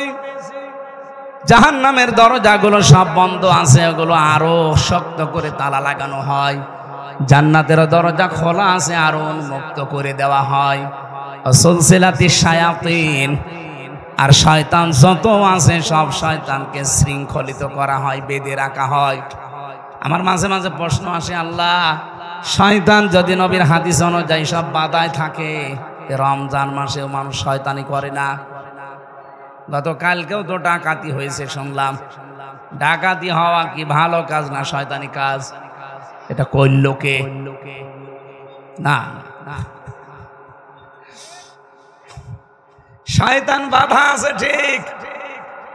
এই যে এখানে যদি একটা ফ্যান দেন, এই ফ্যানটা আপনি হঠাৎ বন্ধ করে দিলে কি 1 সেকেন্ডেই বন্ধ হয়ে যাবে? বলেন বলেন সুইচ অফ করার পরেও কিন্তু 1-1.5 মিনিট ঘুরতেই থাকবে। আপনি লোহাকে গরম করে রেখে দেন, 1 মিনিটে ঠান্ডা হয়ে যাবে না, কয়েক মিনিট সময় লাগবে। কথা বলেন ঠিক কিনা? আমরা যারা 11 মাস অপরাধে লিপ্ত থাকি, গোনার কাজকে গোনাই মনে করে না, এই মানুষগুলো 11 মাস অপরাধ করতে করতে করতে রমজান এসে পৌঁছায়। রমজান মাস আসলে যেহেতু শয়তান বাধা পড়ে যায়, শৃঙ্খলিত হয়ে যায়, এই মানুষটার ভেতরেও শয়তানি আর কাজ করে না। 11 মাস যে ফোর্স ছিল, এই ফোর্সটা তো আর বাধা নেই, চলতেই থাকে চলতেই থাকে। এই জন্য 1 মাস পার হয়ে যায়, শয়তান আবার ছাড়া পায়, আবার তখন গিয়ারে পা দেয়। আমরা যেন এই কাজ আর সামনে না করি। রমজান এসেছে আমাদেরকে বেঁধে ফেলার জন্যে, সংযমী হওয়ার জন্যে। আল্লাহ পাক বলেন, রমজান এই কোরআন শরীফ আমি নাজিল করলাম, এর আগেও তো রমজান ছিল, এর দাম ছিল না, শয়তান বাধা হইতো না এর আগে রমজানে। জান্নাতের দরজাগুলো আরো বেশি উন্মুক্ত করা হতো না, জাহান্নামের দরজাগুলো আরো এইটিয়ে দেওয়া হতো না। খালি মাত্র কোরআনের কারণে এই যে এইগুলো সব আমি করি, এত মর্যাদা দিয়েছি কোরআনের কারণে রমজানকে। রাব্বুল আলামিন বলেন, রমজানের দাম এত বাড়ার পেছনে কারণ হচ্ছে যেহেতু কোরআন, তোমাদের উচিত হবে রমজানে কোরআনের সাথে সম্পর্ক বৃদ্ধি করে রমজানের আসল ফায়দা হাসিল করা। দুঃখজনক হলেও সত্য, 2 দিন পার হয়ে 3 দিন চলছি আমরা, অথচ এখনো অনেক মানুষ কোরআনের কাছে আসা আরম্ভ করেনি। আরে বিয়েতে যারা বরযাত্রী যায়, 1000 বরযাত্রীর কোনো দাম নেই বর ছাড়া। হ্যাঁ, কথা বলেন না কেন? এখান থেকে একটা মাসলা যেহেতু মনে এসেছে বলছে, এদিকে তাকান। যদিও বিয়েতে বরযাত্রী যাওয়া মুসলমানদের জন্য জায়েজ নেই, এটা হিন্দুদের কালচার। ওরা বিয়ের দিনই মেয়েকে যা দেবে সব দিয়ে দেয়। কি কথা বুঝতেছেন? বরযাত্রী যাওয়া এটা মুসলমানদের ধর্মে আছে? নেই। হ্যাঁ, মুসলমানদের আছে অলিমা। কি আছে? বলেন বলেন বলেন তো, অলিমা ছেলের বাড়ি হয় না মেয়ের বাড়ি? ছেলের বাড়ি। অথচ আমাদের দেশে পুরা ইসলাম আমরা পাল্টিয়ে ফেলেছি, অলিমার খবর নেই। এখানে অধিকাংশ মানুষ বিয়ে করার সময় বরযাত্রী নিয়ে যাচ্ছে মেয়ের বাড়ি 200-300। আজকের প্রধান অতিথিকেও জিজ্ঞাসা করেন, উনি অলিমা করেছে না বরযাত্রী নিয়ে গেছে? বলেন।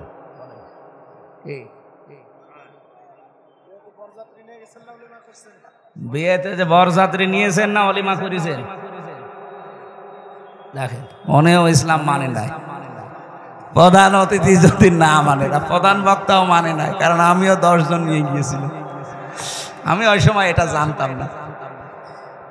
আমরা যেহেতু এখন জানি, এখন থেকে আর কেউ বরযাত্রীর দাওয়াত দিলে যাবেন না, না আর কোনো সুযোগ নেই। এখন থেকে আর যাওয়া যাবে না, অলিমা যাবেন। কি কথা বুঝতেছেন? বারবার বলছি এই কারণে, কারণ আমার 3টা মেয়ে, আমার ছেলে নেই, আমার বাঁচা লাগবে না। না, তারপরেও যেহেতু ইসলামে নেই, আমরা এটা আর সামনে যেন না করি। আমরা যেহেতু বুঝি যে বরযাত্রীর কোনো মূল্য নেই, 1000, 2000, 5000 হলে যদি বর না থাকে, এমনকি যদি বর না এসে বরযাত্রী খাবার আগেই খেয়ে নেয়, মেয়ের বাবা আমার মনে হয় পিটিয়ে খাবার আবার বের করে নেবে। এ কথা বলেন না কেন? যেই দাম মর্যাদা, এত ইজ্জত রমজানের সব গুনাহ পুড়িয়ে দেবে, তারা আসল বরকে, সেইটাই আপনি জানেন না, তার সাথে আপনার সম্পর্ক ভালো না। কেন আজকে থেকে নিয়ত করা যাচ্ছে না, পাক্কা নিয়ত যে 1 মাসের ভেতরে আল্লাহর কালাম আমি শিখবই, তাও যেমন তেমন ভাবে না, এটা আমি শিখবো একেবারে শুদ্ধ করে। আমরা যারা মুসলিম আছি, অন্তত যে যেখানে আছি ওই জায়গা থেকে আজকে নিয়ত করে যান যে রমজানে আমি কোরআন শিখবই। অনেকে মনে করতে পারে আমার 70 বছর বয়স, আমার দাঁত পড়ে গেছে, আমার হবে না। মানে আমার বাবার বয়স তো কত, এখন প্রায় 64-র উপরে হবে। উনি এখন কায়দা পড়া আরম্ভ করেছে। আমার ছোট মেয়েটা দেখে তোমার ছোট মেয়ে 4 বছর বয়সে যদি কোরআন পড়তে পারে, আর আমি 64 বছরও পড়তে পারবো না। মাঝে মাঝে আমার বাড়িতে বেড়াতে আসলে আমার মেয়ের ধরে, দাদা সূরা কাউসার বলেন তো। কাউসার বলে তোমার আব্বার ভাষায়। আমার আব্বার ভাষা বোঝেন? 3টা আয়াত পড়লে 9টা ভুল যায়। আমার ছোট মেয়েটা নাকি লজ্জা দেয়, আমার বলছে তোর এই মেয়ের কারণে আমার কোরআন এখন শেখা লাগছে। এখন একটা উস্তাদ ঠিক করেছে, এক হুজুর, মাসে মাসে তারা টাকা দিয়ে বলছে আমার শিখিয়ে দেন, অন্তত নাতির কাছে যে যেন লজ্জায় পড়তে না। লজ্জার খাতিরে তারপর এই বয়সে তো শিখতেছে, সবাইকে শেখা লাগবে ভাই। তালেবে এলেম শুধু 8 বছর 10 বছর বয়সের না। এ আবু সাইদ চাঁদ সাহেবের এখন মনে হয় 60 বছর 65 বছর, তাতে কি এই বয়সেও যদি শেখে উনিও তালেবে এলেম। আর তালেবে এলেম মরে গেলে তার কোনো হিসাব নেই, বিনা হিসাবে বিনা বিচারে জান্নাত। এটা কিসের কারণে বলেন তো? রব্বুল আলামিন 4টা জাতির ঘটনা উল্লেখ করেছেন কোরআনে, এরপরে তিনি 4 জায়গায় দিয়েছেন সূরা কমারের ভেতরে। 17 নম্বর আয়াত, 22 নম্বর আয়াত, 32 নম্বর আয়াত, 40 নম্বর আয়াত। ওয়ালাকাদ ইয়াসসারনাল কুরআনা লিযিকরি ফাহাল মিন মুদ্দাকির। অবশ্যই আমি আমার এই কোরআনকে তোমাদের জন্য সহজ করে দিয়েছি, বোঝার জন্য, পড়ার জন্য। ফাহাল মিন মুদ্দাকির, এখান থেকে উপদেশ নেওয়াও সহজ। কেউ কি আছো যে কোরআন থেকে উপদেশ নিতে পারো? কে বলছেন? বলেন বলেন। আমি পড়া আয়াতগুলো তাফসীর পড়ে দেখেছি সূরা কমারের। আল্লাহ এত বেশি আফসোস করেছেন এই আয়াতগুলো নিয়ে যে আমার বান্দাদের প্রতি আফসোস আমার। ফাল মিন মুদ্দাকির, এত সহজ করে দিলাম আমার এই বাণীটা, আমার এই কালামটা, এরপরও দেখি আমার অনেক বান্দা বান্দি না, এর কাছে আসে না, উপদেশও নেয় না। আমরা যে যেই বয়সের আছি ভাইরা, দল মত এই মুহূর্তে সব বাদ। আমি আল্লাহর কালামে 1 মাসে না শিখে মরতে চাই না। কি কথা বলেন না কেন? পুলিশ ভাইদেরকেও বলছি সময় পেলে আগে এটা শিখে নেন। বয়স আপনার যাই থাক, এটা শেখাই লাগবে। কর্মজীবন যার যেটা আছে কোনো অসুবিধা নেই, যদি চুরি করা না হয়, ডাকাতি করা না হয়, ছিনতাই করা না হয়, মানুষকে ধোঁকাবাজি করে ফাঁকি দেওয়া না হয়, চাঁদাবাজি না হয়, যেভাবেই কর্মজীবনে আছেন যদি রাস্তা ঝাড়ু দেন, এটাও ভালো কাজ। যে যেই কাজে আছেন সবার কর্মজীবনের দাম আছে। আমার প্রত্যেকের উপরে আমার আহ্বান, আপনারা এইটা এই রোজার মাঝে শিখবেন। এই পারবেন না? আল্লাহ বলছেন এটা সহজ, আপনি পারবেন না মানে? পুরা কোরআন শরীফ না পারলে অন্তত 10টা সূরা একটু টার্গেট নেন যে আপনি শুদ্ধ করে পড়তে চাই। আমি নামাজের ভেতরে যখন অর্থ ব্যাখ্যাটা মনে মনে ভেবে পড়বেন, দেখবেন নামাজের ভেতরে একটা আলাদা শান্তি পাবেন। বাংলা এটারে বলা হয় অনির্বচন সুখ। এখানে যারা বাংলার ছাত্র আছে, শব্দটা কিন্তু অনেক কঠিন। অনির্বচন সুখ, এটা পাওয়ার জন্য আপনাকে নামাজের ভেতরে খুশু তৈরি করা লাগবে। আর এটার একমাত্র পদ্ধতি কোরআন বোঝা, তাছাড়া আপনি পাবেন না। হযরতে ওমর ফারুক রাদিয়াল্লাহু তাআলা আনহু, উনি নামাজে দাঁড়ালে তেলাওয়াতে উনি কাঁদতেন। 3-4 কাতার মানুষ পেছনে শুনতে পেত ওনার কান্না। আর আমরা এমন নামাজ পড়ি, অনেকে নামাজের ভেতরে হাসে। কি আপনি নামাজের ভেতরে হাসতেছেন, টের পাচ্ছেন? আপনি কি বলেন?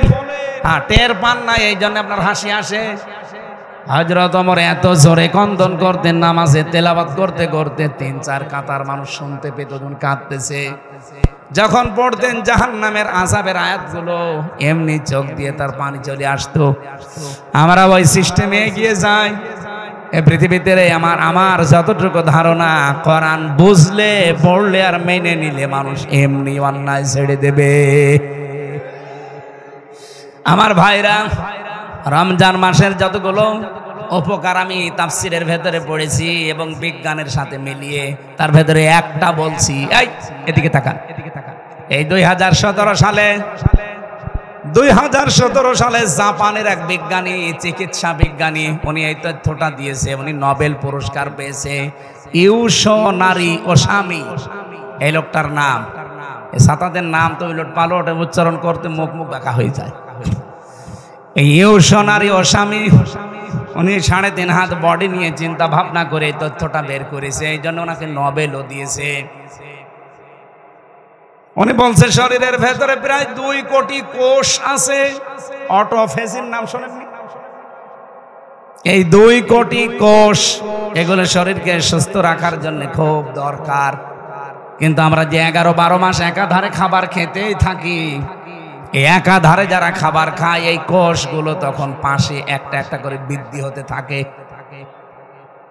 এই যে অতিরিক্ত যে কোষগুলো, এই কোষ 2 কোটির উপরে চলে গেলে এই 2টা রোগ আপনার শরীরে দেখা দেবে, মাস্ট বি। 1 নম্বরে ক্যান্সার আর 2 নম্বরে টিউমার।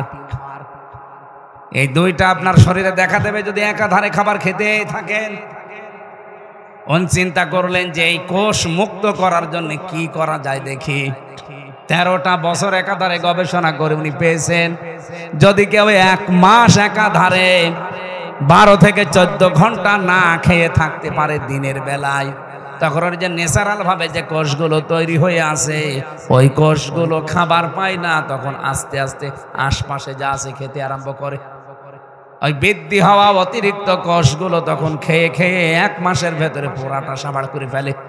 এই মানুষটাকে তখন ক্যান্সার এবং টিউমার থেকে আল্লাহ বাঁচিয়ে দেন। চিন্তা করলেন তথ্য পাওয়া যায় কোথায়?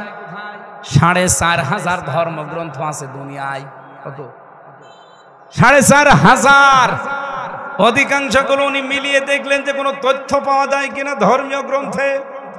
সর্বশেষ তিনি আমাদের মুসলমানদের কোরআনে সূরা বাকারার 284 নম্বর আয়াতের শেষের অংশে তিনি পেয়েছেন ওয়া আনতাসুমু খায়রুল লাকুম, তোমরা যদি রোজা রাখো তোমাদের জন্য ভালো হবে, উপকার হবে।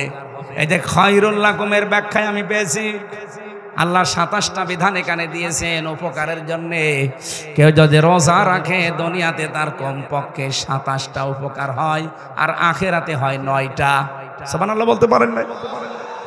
আর বিজ্ঞানী উনি যতগুলো পেয়েছে তার ভেতরে 1 নম্বরে আপনাকে ক্যান্সার, টিউমার এগুলো থেকে যদি মুক্ত হতে হয়, এই রক্তের ভেতরে কমপক্ষে 5 প্রকার ক্যান্সার হচ্ছে এখন। কয় প্রকার? 5 প্রকার ক্যান্সার আমাদের রক্তের ভেতরে এখন হচ্ছে। 2 নম্বরে টিউমার হয় 2 প্রকার, একটা ভেসে ওঠে শরীরে, একটা ভেতরে থাকে। যে আমার একটা ভেসে উঠেছে, অনেকের হয়তো ভেসে ওঠে শরীরে, অনেকের ভেতরে থাকে। এটা থেকে মুক্ত হওয়ার একটাই রাস্তা আছে, এই রোজা। এছাড়া কোনো বিধান আর পৃথিবীতে নেই। কারণ মুসলমানদের এই ধর্মের ভেতরে যেটা পাওয়া যায়, 1 মাস একাধারে দিনের বেলায় কমপক্ষে 30 দিন আমাদের না খেয়ে থাকা কি ফরজ? বলেন বলেন। এটা ফরজ, আল্লাহ এমনি করেননি। যতগুলো ফরজ নিয়ম আমি কোরআনে পেয়েছি, কোন ফরজ নিয়মের আগে আমার আল্লাহ কাতাবা আমি পাইনি। কিন্তু রোজার কথা বলতে গিয়ে আল্লাহ কাতাবা দিয়েছেন, ইয়া আইয়ুহাল্লাযীনা আমানু কুতিবা আলাইকুমুস সিয়াম। ও হে যারা ইমানের দাবি করো, রোজা নামে এই বিধানটা কিন্তু আমি আল্লাহ ফরজ করে দিয়েছি, এমনি না, লিখে দিয়েছি। আজকের এই জমিনটা যদি আমি চাঁদ সাহেবকে বলে জান দিয়ে দিলাম, আমার কথার কোনো মূল্য আছে না। কিন্তু যদি বলে এটা লিখে দিলাম, সই স্বাক্ষর করে, এই যে দলিল আছে নেন স্টাম্প করা, এই জায়গার দাম নেই। আমি তো মানুষ একই, আগে শুধু মুখ দিয়ে বললাম কোনো দাম নেই, আর পরে আমি লিখে দলিল করে দিয়েছি এই জমির দাম এখন 10 লাখ। এই কথা বলছেন না কেন? লোক আমি একই বিধানও দিয়েছি একই জিনিসের, কিন্তু একটা লিখিত আর একটা মুখের বলা। আগেরটার কোনোই মূল্য নেই মানুষের কাছে, পরেরটার মূল্য কত লাখ। আল্লাহ বলেন আমি দুনিয়ার অন্যান্য ফরজগুলো জিবরাইলকে বলেছি যা বলি দে, কিন্তু রোজা এটা আমি আরো সে নিয়ে এসে লিখে দিয়েছি 6 মাস। কয় মাস? 6 মাস উনি রোজা দিয়েছিলেন। শুধু মুসা নবীর সাথে দেখা হওয়ার কারণে বারবার উনি ফিরিয়েছে যে যান একটু কমিয়ে নেন। উনি 5 বার গিয়ে 5 মাস রোজা কমিয়েছেন। আর 1 মাস ছিল, ও মুসা নবী বলে না আপনি আবার যান। আমার উম্মতের উপরে মাত্র একটা রোজা ফরজ ছিল, তাই তারা করতো না বছরে, আর আপনি 6 মাস রোজা পেয়ে আনন্দে আছেন। আপনার উম্মত পারবে না, তাড়াতাড়ি যান যেন কমিয়ে দেয়। বিশ্বনবী বলেন আমি আর পারবো না, আমি বারবার আল্লাহর কাছে যাই, কমিয়ে দেয়, আমার লজ্জা করে এখন কতবার যাব, যা দিয়েছে থাক। সঙ্গে সঙ্গে জিবরাইল এসে বলে, হে রাসূল, আল্লাহ কিন্তু সিদ্ধান্ত নিয়ে লিখে দিয়েছিলেন 6 মাসই, শুধু আপনার কনসিডারের কারণে এগুলো আল্লাহ কমিয়েছে। আল্লাহ যেটা লেখে ওইটা ফাইনাল, ওটার কোনোদিন নড়ন চড়ন পরিবর্তন, আরো জোরে বলেন, পরিবর্তন হবে। যেহেতু আমি লিখেই ফেলেছি, ও আর কোনো কাটাকাটি নেই। আপনার উম্মতদেরকে যে বলবেন, ওরা যদি 1 মাসও হক আদায় করে রোজা রাখতে পারে, আমি আল্লাহ 6 মাস রোজা রাখার সওয়াব তাদেরকে দিয়ে দেব। এই জন্য সেই সুযোগ এখন চলছে। কত মানুষ দোহাই দেয়, হুজুর আমার গ্যাস, আমি পারি না। আরে শয়তান, রোজা রাখলে গ্যাস আরো ভালো হয়। যারা বলে আমার ডায়াবেটিস, আপনার ডায়াবেটিস আমার চাইতে বেশি, জেলখানায় 3 বছরে আমার ডায়াবেটিস 27, অথচ 3 দিন রোজা রেখে মনে হচ্ছে যে আমি আরো ভালো আছি। আপনি রোজা রাখলে বিজ্ঞান এখন বলছে আপনার ডায়াবেটিস কন্ট্রোলে চলে আসবে। আল্লাহর যাতে তো বড় বিজ্ঞানী আপনি না। আপনার শরীরের অতিরিক্ত এই যে ক্ষতিকারক যে কোষগুলো, এগুলো খেয়ে খেয়ে আপনাকে সুস্থ রাখবে। এই জন্য সুস্থ যদি থাকতে চান, রোজা রাখা লাগবে। এ পৃথিবীতে একজন মানুষের জীবনী পড়েছি, তিনি সারা জীবনই সুস্থ ছিলেন, তাও 1 দিন 2 দিন না, 950 বছর।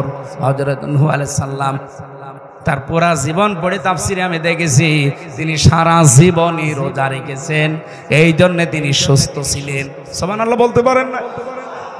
তারা আল্লাহর এই বিধান রোজা রেখে যদি সুস্থ থাকতে পারে, আমরা কেন পারবো না? আজকে থেকে যারা রোজা রাখেন না, খুব ভালো করে সতর্ক থাকবেন। মেয়েদের শুধু ওই 3 দিন 5 দিন 7 দিন 10 দিন যেগুলো শরীর খারাপ থাকে, ওই কয়টা দিন বাদ দিয়ে বাকি দিন রোজা রাখা লাগবে। আপনি দেখেছেন চিন্তা করে, মেয়েরা নামাজ পড়ে না শরীর খারাপ হলে, কিন্তু ওই নামাজ আর পরবর্তীতে পড়াও লাগে না, মাফ। কি পরবর্তীতে পড়া লাগে না? আর পড়া লাগে না, মাফ। আপনি যদি 10 দিনও অসুস্থ থাকেন, 1 দিনও নামাজ পড়া লাগবে না, আর পরবর্তীতে ওটা কাজাও করা লাগবে না, আপনার পুরাটা মাফ। কিন্তু কোন মানুষ যদি রোজা, এই যে মেয়েরা যারা রাখতে পারেন না, আপনার কিন্তু কাজা করা লাগবে, মাফ নেই।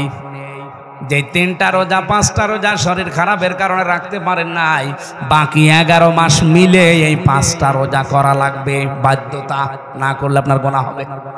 তাহলে পৃথিবীর একমাত্র বিধান যেটা কাজা করা লাগে, সুবহানাল্লাহ বলতে পারেন না? সম্মানিত মা বোনেরা, মেয়েদের শরীর যখন খারাপ হয়, যদি 10 বছরে হয় 10 বছরের রোজা ফরজ, যদি 12 বছরে হয় 12 বছরের রোজা ফরজ, যদি 15 বছরে হয় 15 বছরের রোজা ফরজ। আর ছেলেদের যেদিন স্বপ্ন দোষ হয় ওই দিন থেকে, এটা যদি 10 বছরে 12 বছরে 15 বছরে হয়, ওই সময় থেকে রোজা ফরজ। আমি কথা বোঝাতে পেরেছি? ঠিক আছে। আল্লাহ রাব্বুল আলামিন বলেন, এটা আমি শুধু লিখে দিয়েছি তোদের জন্য না, কামা কুতিবা আলাল্লাযিনা মিন ক্বাবলিকুম, তোদের পূর্বে যত জাতি এই পৃথিবী থেকে বিদায় নিয়েছে, প্রত্যেক নবীর উম্মতের উপরে রোজা ফরজ ছিল। লাআল্লাকুম তাত্তাকুন, আমি চাই তোরা তাকওয়াবান হবি। তাকওয়া অর্জন করার জন্য আমি আল্লাহ রোজা দিয়েছি।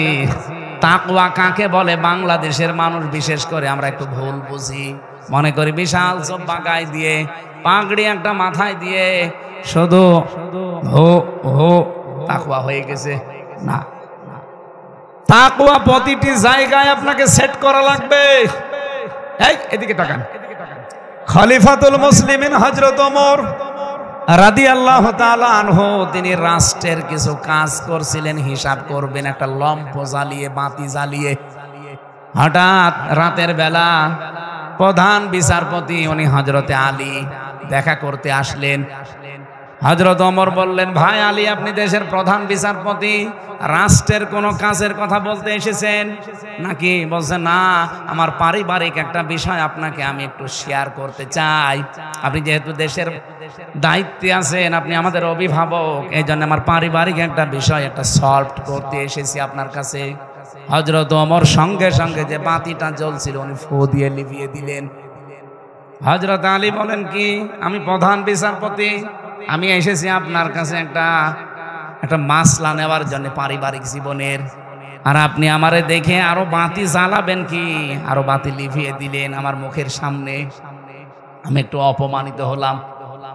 হযরত ওমর বলে, ভাই আলী, আপনি দেশের প্রধান বিচারপতি, ঠিক আছে, আপনি এসেছেন আমার সাথে দেখা করার জন্য, তাও ঠিক আছে। আমি তো প্রথমেই আপনাকে বললাম যে আপনি কি আমার সাথে এসেছেন রাষ্ট্রের কোনো বিষয়ে কথা বলতে, না ব্যক্তিগত? আপনি যেই বললেন যে ব্যক্তিগত পারিবারিক জীবন নিয়ে, তখন কিন্তু আমি বাতিয়ে লিভিয়ে দিলাম। কারণ আমি এতক্ষণ যা কাজ করছিলাম রাষ্ট্রের গুরুত্বপূর্ণ কাজ, এই জন্য রাষ্ট্রের টাকা খরচ করে এই তেল পুড়িয়েছি। এখন আপনি পারিবারিক জীবন নিয়ে কথা বলবেন, আপনার সাথে আমার 2-4 মিনিট যদি এখন খরচ হয়, পারিবারিক জীবনের গল্প করার জন্য তো এ রাষ্ট্র আমারে টাকা দেয়নি। এটার নাম তাকওয়া। এটার নাম কি? এই তাকওয়া যদি বাংলাদেশের 1628 জন মানুষের ভেতরে তৈরি হয়ে যেত, বাংলাদেশটা আজকে সিঙ্গাপুরের উপরে চলে যেত। কোনো অভাব নেই এই দেশে, অভাব শুধু মানুষের তাকওয়ার। এই কথা বলেন না কেন? দরবেশের মতো মানুষ এত বড় দাড়ি নিয়ে 36,000 কোটি টাকা চুরি করেছে, এর তাকওয়া আছে? এই জন্য তাকওয়া অর্জন করার জন্য যেহেতু রমজান এসেছে, আমি একটা উদাহরণ যা দিলাম, এইরকম গুলো যদি আমরা সেট করতে পারতাম, বাংলাদেশের প্রত্যেকটা দিক আর বিভাগে একটা দিক আর বিভাগ দুর্নীতি যুক্ত হতো না, সব দুর্নীতি মুক্ত হতো। তাকওয়া কারে বলে? এই যে চিকিৎসা বিজ্ঞান, আজ বাংলাদেশের চিকিৎসা যারা করে, বিশাল বড় বড় দাড়ি নিয়ে উনি লিখতেছে, অথচ ঔষধ কোম্পানির লোক এসে বলে, স্যার আমারটা লেখেন, আপনার জন্য এরকম কিছু আছে। উনি তখন আস্তে করে ওনার ঔষধ লিখে আবার বলে দেয় যে পপুলারে যাবা। এই কথা বলেন না কেন? মাদারল্যান্ডে যাবা, অন্য কোনো জায়গায় পরীক্ষা করলে হবে না। আমি তো নিজের রাজশাহীতে পরীক্ষিত, এই কারণে আমি বলছি। আমার ওই বড় মেয়েটাকে নিয়ে এসেছিলাম একবার 18 সালের দিকে, আমি ডাক্তারের নাম বললাম না, আল্লাহর নামে নাম তার, হ্যাঁ আব্দুল, এরপরে আমি আর বললাম না। খুব বড় ডাক্তার, 1000 টাকা ওনার ভিজিট। ওনারে লেখানোর পরে উনি একবারেই বলছে যে এই 10-12টা এইগুলো সব করে নিয়ে আস। উনি আবার লিখে দিয়েছে নিচে। চিন্তা করলাম এখানে একজন পরিচিত মানুষ আছে, আমি ওখানে যাব না, আমার জায়গায় যাই। আল্লাহ করে নিয়ে এসে দেখিয়েছি। আমি যাইনি, প্রথমে ম্যাডাম গেছে, ওটা না দেখে ছুটে ফেলে দিয়েছে।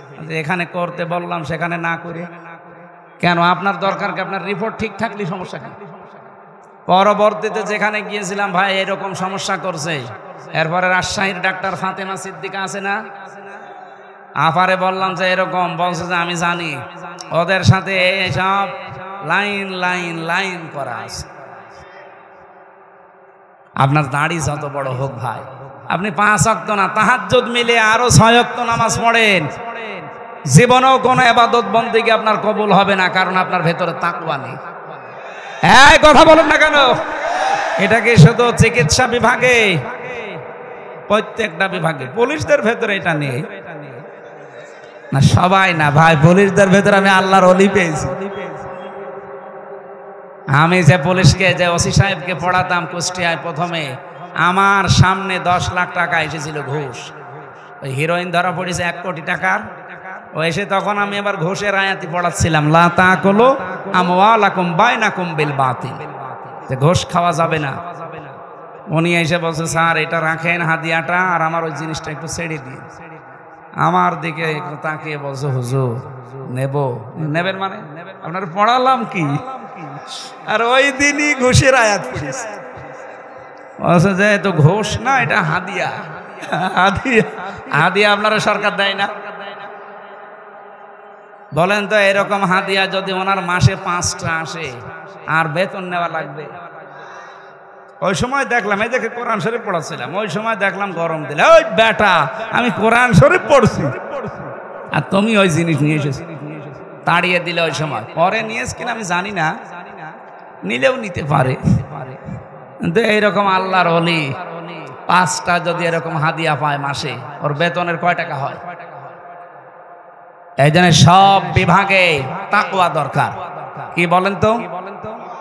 আপনারা মন খারাপ করবেন কিনা আমি জানি না, নিজে দেখেছি এবং পড়ছি শুনছি। এই জন্য মাওলানা মতিয়ার রহমান নিজামী একটা আলেম মানুষ, উনি মন্ত্রী ছিলেন, উনি পুলিশ ছিলেন না, উনি মন্ত্রী ছিলেন, তাও 2টা মন্ত্রণালয় চালিয়েছে। মন্ত্রণালয় চালানোর পরে 26 টাকা বেশি হয়েছে, ওইটা সরকারকে ফেরত দিয়েছে। পৃথিবীর ইতিহাসে এই প্রথম। আপনি যে আল্লাহর ওলি খুঁজে পান না, চলে যান সেই বরিশালে, সেই চট্টগ্রামে। আল্লাহর ওলি এইটা না যে মন্ত্রণালয় চালানোর পরেও 26 টাকা মাত্র ফেরত দিতে পারে। তাকওয়া দেখার জন্য শুধু জব্বার পাগড়ি দেখলে হয় না, তাকওয়া এর না। তার কি প্রয়োজন ছিল না? তার বাড়িতে পরশুদিন গিয়েছিলাম, কি অবস্থা বাড়িটার, এখনো পর্যন্ত মাটির দেওয়াল আর টিনের চাল। একটা মেম্বারের বাড়ি আপনি পাবেন বাংলাদেশে এরকম, অথচ সে মন্ত্রী ছিল। আপনি ভাবতে পারেন বাংলাদেশে কত মন্ত্রী পেলাম, এই যে প্রতিমন্ত্রী ছিল একজন, তার 620টা বাড়ি। আমার মনে হয় এই 7 মাস যদি ওরা থাকতো আরো 100 বাড়ি বানাতো। এত বাড়ি দিয়ে আপনি কি করবেন? ঠিক তো আগস্টের 5 তারিখে মালয়েশিয়া যে দেখলাম, ওখানে সাহেব পাড়া আছে, কিন্তু সাহেব পাড়ায় শয়তানরা থাকে না, সব হোটেলে থাকে। আমি যে হোটেলে থাকি, নিচে নেমে দেখি 2জন চা খাচ্ছে। কি গো এখানে? হুজুর আমরা আগেই পালিয়েছি। কেন সাহেব পাড়ায় থাকবেন না? ওখানে থেকে মায়ের খাবো। এ দেশে বহু বাঙালি আছে, পিটিয়ে ভক্ত বানিয়ে ফেলবো। এই জন্য সাহেব পাড়ায় যে ঘরগুলো আছে সব তালা মারা, আমরা থাকি চুরি করে এই হোটেলে, বের হই না। মাঝে মাঝে একটু হালকা নিচে নামি এই কিছু খাওয়ার জন্য, আবার জায়গা মতো চলে যায়। বাইরে যে ওরা শান্তিতে নেই। তাকওয়া লাগবে ভাই এই দেশটাকে গড়তে হলে। এত ঋণের বোঝা হাসিনা আমাদের দিয়ে গেছে। ও সাদ সাহেব এমনি গালি দিয়েছে তারে। 1,10,000 টাকা ঋণ এখন এক একজন মানুষের উপরে। আমি যদি এখন জন্ম নেই কেউ, তার মাথার উপরে 1,10,000 টাকা ঋণ। কি নিয়ে গেছে চিন্তা করতে পারেন? 42,000 কোটি টাকা শুধু পাচার করেছে প্রতি বছরে। এই পাবনা পাশে না, এই নাটোরের পরে পাবনা, এই পাবনা রূপপুর থেকে ওনার বোন রেহেনা 76,000 কোটি টাকা মারিং কাটিং করেছে। একটা প্রকল্প থেকে যদি এই হয়, বাকিগুলো থেকে আপনি হিসাব করতে পারেন? আমার দেশ পত্রিকার রিপোর্ট, যাওয়ার দিন শুধুমাত্র 14টা ব্রিফকেস নিয়ে গেছে, কারোর সাথে কোনো কথা বলেনি। পাইলটকে বলেছে ব্রিফকেসগুলো উঠেছে, বলছে হ্যাঁ চলো। একটু কাওয়া কাকুকে যে বলে যাবে কাওয়া চলে যাচ্ছি, তাও বলেনি। এমনকি আমার নাম্বারটা জোগাড় করে বলতে পারতো না যে হামজা 3 বছর জেল খাটালাম, কিছু মনে করো না, চলে যাচ্ছি। কিচ্ছু বলেনি, শয়তান চলে গেছে। এখন মাঝে মাঝে স্ট্যাটাস দেয় যে আমি ঘরবন্দি হয়ে আছি, আমি একটা অনিরাপদ জায়গায় আছি। কেন এখন অনিরাপদ লাগে কেন? এখনো তো কিছুই হয়নি। ওই 14টা ব্রিফকেসে শুধু মাটি ভরা ছিল না, আর ছাই ছিল। কি ছিল? এই কারণে আমরা আজ দুর্বল। আমরা চাই বাইরে যত কিছু আছে, যারা পাচার করেছে টাকা ফেরত দেওয়া লাগবে। যদি ফেরত না দেয়, যা আছে এই দেশে সবগুলো রাষ্ট্রের নিয়ে নেওয়া লাগবে। আর এই 15 বছরে যারা এমপি মন্ত্রীর দাবি করেন, আপনাদেরকে আমরা ভোট দেইনি। কারণ আমার এখন 33 বছর বয়স, 92 সালে আমার জন্ম। আমি 18 বছর থেকে ভোট দিতে আরম্ভ করলে 3 বার ভোট দিতে পারতাম, একবারও পারি না। তার মানে দেশে ভোট হয় না। ভোট ছাড়া যারা 154 জন হয়ে যায়, দিনের ভোট রাতে হয়, এরা কোন কারণে এমপি মন্ত্রী লিখবে? পোস্টারে যদি কোনো সময় এই 3 বারের এমপি যারা, 3 বারের মন্ত্রী যারা যদি লেখে সাবেক এমপি, সাবেক মন্ত্রী, ওখানে লিখে দেবেন সাবেক চোর, সাবেক ডাকাত। আর এই 15 বছরে যত টাকা নিয়েছে রাষ্ট্রের, সব টাকা ফেরত দেবে। কি? কারণ আমরা আপনাকে ভোট দেয়নি, আপনি জোর করে দিয়েছিলেন, আর জোর করে থেকে দায়িত্বে টাকা নিয়েছেন, টাকা ফেরত দেবেন। যত মানুষ এই দেশ থেকে টাকা পাচার করেছে, আমরা বারবার বলছি যে টাকাগুলো আগে ফেরত নিয়ে আসেন, অথবা ওদের যা আছে সব বাজেয়াপ্ত করে নিন, দেশটা আবার দাঁড়িয়ে যাবে। তাকওয়া দরকার। রমজান এসেছিল এটা শিক্ষা দেওয়ার জন্য যে যেখানে আসি ফাতাযাব্বাদু ফাইন্না খায়রাজ যাদি তাকওয়া। আল্লাহ বলেন পাথেয় জোগাড় করো তাকওয়া। ওয়াত্তাকুনি ইয়া উলিল আলবাব। তাকওয়ার ফাতিহ, আল্লাহকে ভয় করার নীতি অবলম্বন করো। যারা বুদ্ধিমান জ্ঞানী যারা, তাদের জন্য এর চাইতে উত্তম ফাতিহ আর কিছু নেই। দুনিয়া আখিরাতে চলার জন্য তাকওয়া লাগে। আল্লাহ হযরত ওমরের মতো, হযরত আলীর মতো তাকওয়া আমাদের সবাইকে যেন দান করেন, বলেন আমিন। সেহেরি যেহেতু এই জন্য আমি আর খানতে পারছি না, আমারও ভয় করছে, কারণ সেহেরি খাওয়া লাগবে, তাহাজ্জুদ পড়া লাগবে। আবার আগামীতে কোনো জায়গায় আসলে কথা হবে ইনশাআল্লাহ। আমি আসবো, রাজশাহী আমার বাড়ির কাছে।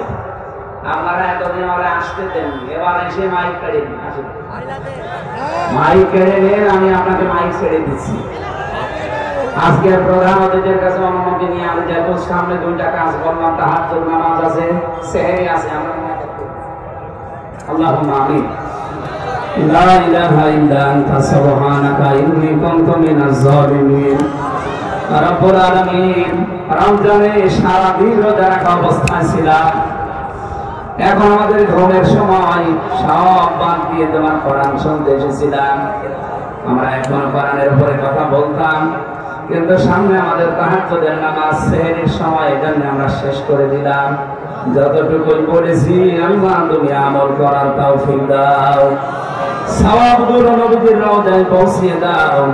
দুনিয়ার মাটির নিচে যারা ঈমান নিয়ে ঘুমিয়ে আছে এদেরকে মাফ করে দাও।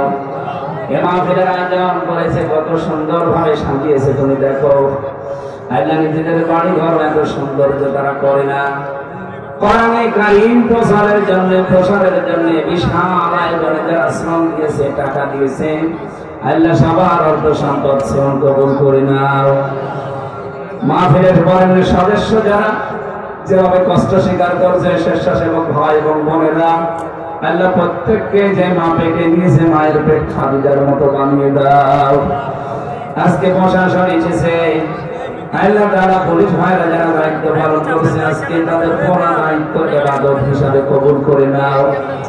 আমাদের মাহফিলের সভাপতি, সহসভাপতি, বিশেষ করে প্রধান অতিথি আমার শ্রদ্ধাভাজন বড় ভাই আবু সাইদ চাঁদ ভাই, যত অতিথি এখানে এসেছে প্রত্যেককে তুমি ওমরের মতো কবুল করে নাও। মা বোনদেরকে খাদিজার মতো, আয়েশার মতো তৈরি করে দাও। রব্বুল আলামিন, এই দেশটাতে তোমার বিধান মেহেরবানি করে চলছে, এটা দেখে মরার তৌফিক দাও। আমি সহ যারা অনেকে অসুস্থ আছি, সালেমের জেলখানায় আমি 3টা বছর অসুস্থ হয়ে পড়েছি। যারা অসুস্থ আছে আমার মতো সবাইকে তুমি শেফায়ে কামেলা আজরা নসিব করো। এলাকায় মাটির নিচে যারা ঘুমিয়ে আছে কবরগুলো রমজানের ওসিলায় জান্নাতুল ফেরদাউস বানিয়ে দাও। আগামীতে এই মাহফিলটা আরো বিশাল আকারে কোরআনের জন্য কবুল করো আল্লাহ। রমজানের হক আদায় করে সিয়াম সাধনা করার তৌফিক দাও। তোমার নবীর হাদিস পড়ছিলাম, যে ব্যক্তি রমজানে ঈমান আর ইহতিসাবের সাথে হিসাব করে করে রমজানের রোজা রাখতে পারবে, তার পেছনের সব অপরাধ নাকি তুমি মাফ করে দেবে। আল্লাহ তাআলা এই সৌভাগ্য তুমি আমাদেরকে দিয়ে দাও। বারাকাল্লাহু লানা ওয়া লাকুম ফিল কোরআনিল আযীম। মরণ যখনই আসবে যেন একবার হলে ওইটা পড়তে পারি না, ইলাহা ইল্লাল্লাহু মুহাম্মাদুর রাসূলুল্লাহ।